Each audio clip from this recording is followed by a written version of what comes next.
But Dennis Prager, the founder of PragerU, is apparently paralyzed from the neck down. Now, I learned about this just a week ago. Apparently what happened is he fell in. He's like an old guy, right? He's almost 80 years old. Apparently last November, he fell at some point when his house, I don't know what he was doing, but he fell and broke one of the upper vertebrae in his neck, to the point where he was totally paralyzed from the neck down. And that he has had to spend the last almost full year in various forms of physical recovery, I'm sure, or physical therapy and those kind of things, to get to the point where he can at least talk like this. I mean, he's obviously still paralyzed from the neck down, and I'm sure at his age, at 80 years old, the idea that he's ever not going to be paralyzed from the neck down is probably gone, right? He's probably going to be like that for the rest of his life. This is just one of my worst nightmares, man. Like, I wouldn't wish this on anybody, right? I don't care. You know, I don't look at like the ideals and the ideology somebody pushes. I kind of try to separate it from them as a person. Now, when it comes to somebody like Dennis Prager or like Charlie Kirk or somebody who's like spent their whole life trying to push this ideological project and getting as many other people on board with it as possible, I think is very different than like just some dude who has an opinion, right? And isn't, you know, and has a regular job and isn't spending all their time trying to like push this ideological project. But like, even for those types of people, right, I could still to some degree make that type of separation and go, I still don't, from a human being to human being type perspective, I still don't wish neck down quadriplegic paralyzation on you, right? Like, I may think the ideas that you're pushing are bad. I may think that your work is tangibly harmful to the country. But like, from a human being perspective, man, that seems so terrible. The idea of going from being a regular, you know, fully functioning person to being paralyzed totally from the neck down, that is so rough. And so we're going to watch a couple clips of him talk about it. He says that he spent he spent the first however many months of it on, you know, we'll just let him talk.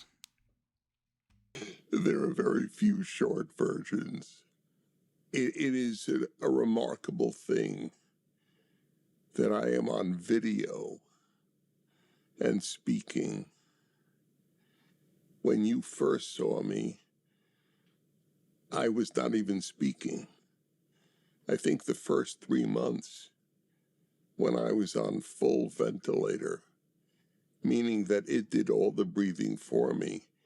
No one can speak while on full vent. So I would point a laser beam at letters. I mean, it was, I'm amazed I didn't go crazy. Let me tell you a story. I don't know if you know this. I hope you don't. It'll keep your interest more. You know, I talk about everything with callers to my radio show. I don't remember how the subject came up, but about 15 or 20 years ago, some guy calls in and says he'd rather be dead than a quadriplegic. And a rare moment for me, I sort of yelled at a caller. And I said, you got to be kidding. You have your mind and you can speak, and you rather be dead because you can't move your limbs? And irony of ironies, my theory was tested. That's exactly my condition. And I'm thrilled to be alive. We are all our mind and our ability to communicate. Would I wish I could move my limbs? I dream about moving my limbs almost every night. Of course I would love it. But I'm alive and I have my loved ones. And I have the public. And I think I could still make a difference. Would I rather be dead? It's inconceivable. I love life. And I love so many people. And of course, I love my wife. I've met plenty of these people, and I'm sure plenty of y'all have as well, had conversations with people who say, yeah, I'd rather be dead than paralyzed, or I'd rather be dead than be in his position where I'm paralyzed from the neck down or whatever. And like, I've never been able to jive with that kind of position because just like Dennis, like I love life. There are so many things in life that I find enjoyment from. And I would argue that for me, I find a baseline enjoyment in just existing, right? It is a gift that we even exist in the first place, right? I know he thinks of it as a gift like ordained by God, but from my perspective, it's an even greater gift because it's almost an impossibility, right? Like life is this weird like chemical miracle that happens under the perfect conditions in our universe, and that we have no other evidence of it ever happening again. And considering we have, and from coming from the perspective that there probably is no God and there probably is no afterlife, that whenever we die, this is it, right? Like you have your existence, and then once your eyes shut off, once you're dead and you're put in that box in the ground, it's GG.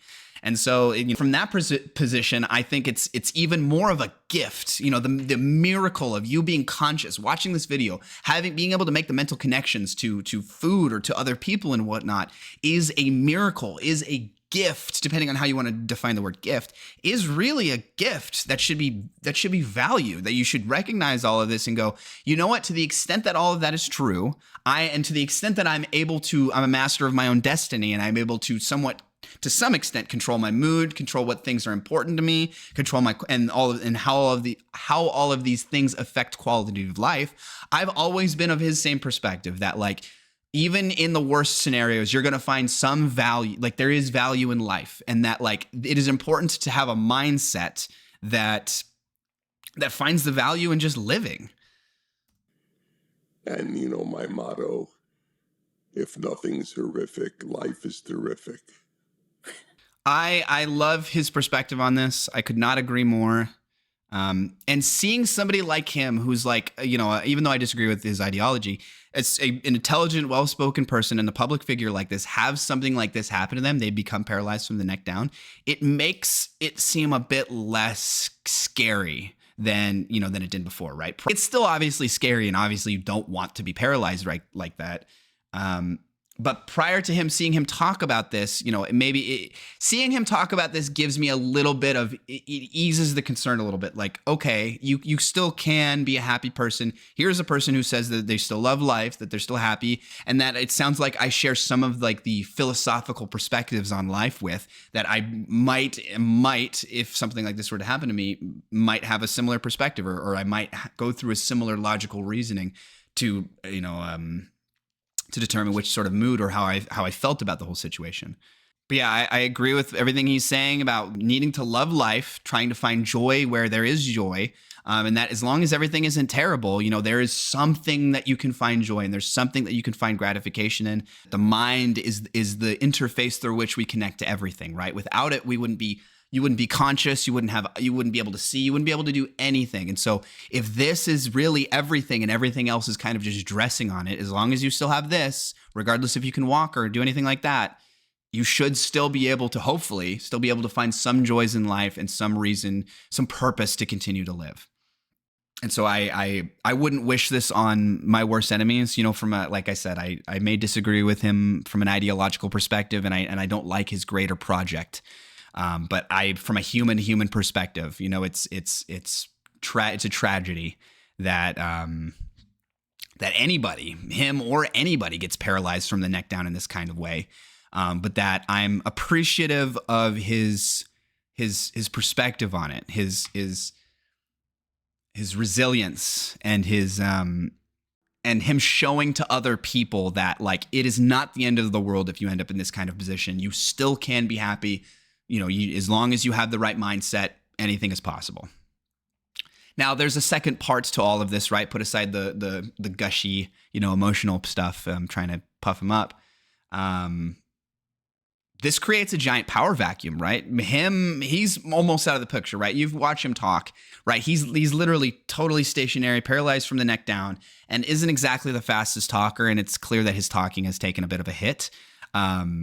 Because of the paralysis and whatnot. And so like, honestly, like his impact on the greater conservative movement and Greater Conservative Project is, I think, significantly reduced, right? If you would have asked me 6 months ago, who's the conservative intelligentsia? Who are the intelligent? Who are the intellectuals on the conservative side of the media sphere? Well, I would have said guys like Kirk, guys like Prager, and guys like maybe like Shapiro. Well, now Kirk's gone, and Prager is at least partially gone, if not might as well be gone, right? I have a hard time imagining that his impact is going to be outside of the PragerU like company and all of that stuff, right? His impact as a person, just as Dennis Prager, is going to be significantly reduced. And if that's the case, then there's quite the power vacuum right now going on the conservative media sphere, right? Especially on the more higher end pseudo-intellectual, faux intellectual side of it. There's quite the power vacuum. And so I'm interested to see if there's any greater longer term implications of having both Kirk and Prager. They weren't taken out of commission at the same time, but like over a year period, somewhat small. And so like, in a relatively short time, these two guys who were, very solidified in the movement, they had a very stable part in the movement. They're not there anymore. There's a power vacuum right now. And so I'm interested to see who or what is able to rise up in its place.